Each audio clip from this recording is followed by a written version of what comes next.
انسان نے جس مقام پر انسانوں کو چھوڑ کر خدا سے محبت کا دعویٰ کیا وہ اکثر غلط نکلا۔ کتنی بری بات ہے کہ تم کسی اور کی طرح بننا چاہتے ہو۔ کیا تم اپنے چہرے نہیں دیکھتے؟ کیا تمہیں اپنی خوبصورتی نظر نہیں آتی؟ اگر سونے کا اتنا ہی شوق ہے تو اللہ کے راستے پر سو کہ شاید وہاں سے کسی اللہ والے کا گزر ہو اور وہ تمہیں خواب غفلت سے جگا دے۔ جو کوئی بھی بغیر مرشد کے راستے پر چلا وہ شیطانوں کی وجہ سے گمراہ اور ہلاک ہوا۔ جب انسان کسی رنج و مصیبت کا اللہ سے شکوہ کرتا ہے تو اللہ فرماتا ہے کہ اس مصیبت کا شکوہ بجا ہے، یہ مصیبت تو تجھے میری طرف متوجہ کر رہی ہے۔ شکوہ تو دراصل میری اس نعمت کا ہونا چاہیے جو تجھ کو مجھ سے بے نیاز بناتی تھی۔ پیچھے مڑ کے مت دیکھو، کوئی نہیں جانتا کہ دنیا کیسے شروع ہوئی۔ مستقبل کے بارے میں نہ ڈرو، کچھ بھی باقی رہنے والا نہیں ہے۔ اگر تم ماضی اور مستقبل میں پھنسے رہو گے تو حال گزر جائے گا۔ عام لوگوں کی خواہشات اور امیدیں ہوتی ہے، کامیاب لوگوں کے مقصد اور منصوبے ہوتے ہیں۔ کسی بھی چیز سے پریشان ہونے کی ضرورت نہیں ہے۔ اے میرے دل، نہ تو یہ درد ہمیشہ رہنے والا ہے اور نہ ہی یہ زندگی۔ ایک جاسوس دشمن کے پورے لشکر کو شکست دے سکتا ہے اور ایک غدار اپنی پوری قوم کو شکست کی ذلت میں ڈال سکتا ہے۔ اگر انسان سے محبت نہ ہو اور تبلیغ کرے تو یہ گمراہی ہے۔ بغیر تعلق کے تبلیغ نہ کرو، اور تعلق ایسا ہو کہ وہ شخص آپ کے کہنے میں آ کر آپ کے ساتھ چلے۔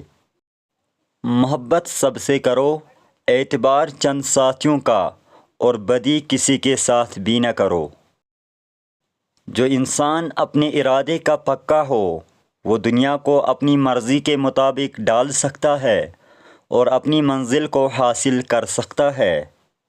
مولانا رومی کہتے ہیں، ہر وقت اپنا تن اور من صاف رکھو، کیا خبر کب اپنے رب سے ملاقات ہو جائے۔ خالق کے ساتھ ادب کا دعویٰ غلط ہے جب تک تم مخلوق کے ساتھ ادب کا خیال نہ رکھے۔ نکاح سے پہلے لڑکی کو دیکھ لینا سنت ہے۔ جس نے عورت کو دیکھے بغیر نکاح کیا اس کا انجام غم اور پریشانی ہے۔ الوداع صرف ان کے لیے ہے جو آنکھوں سے پیار کرتے ہیں، کیونکہ جو دل و جان سے پیار کرتے ہیں ان کے لیے جدائی نام کی کوئی چیز نہیں ہوتی۔ زندگی میں 3 چیزوں کا اظہار کبھی مت کرو۔ اول، سفر کی تیاری، دوم، مال و دولت، سوم، راہ گزر۔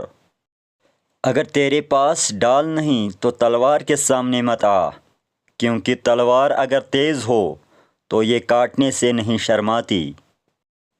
وفا ایک ایسا دریا ہے جو کبھی خشک نہیں ہوتا۔ اگر آپ تنگ دست ہیں تو صرف ایک ہی عورت آپ کو دولت مند بنا سکتی ہے، جو بولتے وقت اپنی نگاہیں نیچے رکھے اور پرہیزگار ہو۔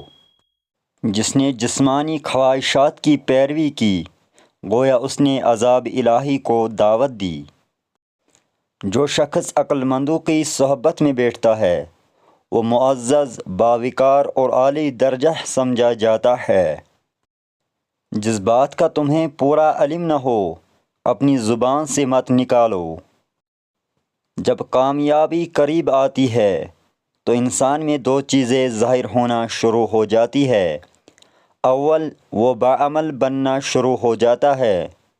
دوم، اس کا دل تقوی آشنا ہونا شروع ہو جاتا ہے۔ اگر کسی دن آپ کا رشتہ ایک ایسے شخص سے ختم ہو جائے جس سے آپ محبت کرتے تھے تو اس کے تمام راز اور کہانیاں اکٹھا کر کے کسی خفیہ ٹھکانے میں ڈال دے اور کبھی کسی کو اس تک پہنچنے نہ دے، کیونکہ رشتے ختم ہونے پر بھی اخلاقیات نہیں مرنی چاہیے۔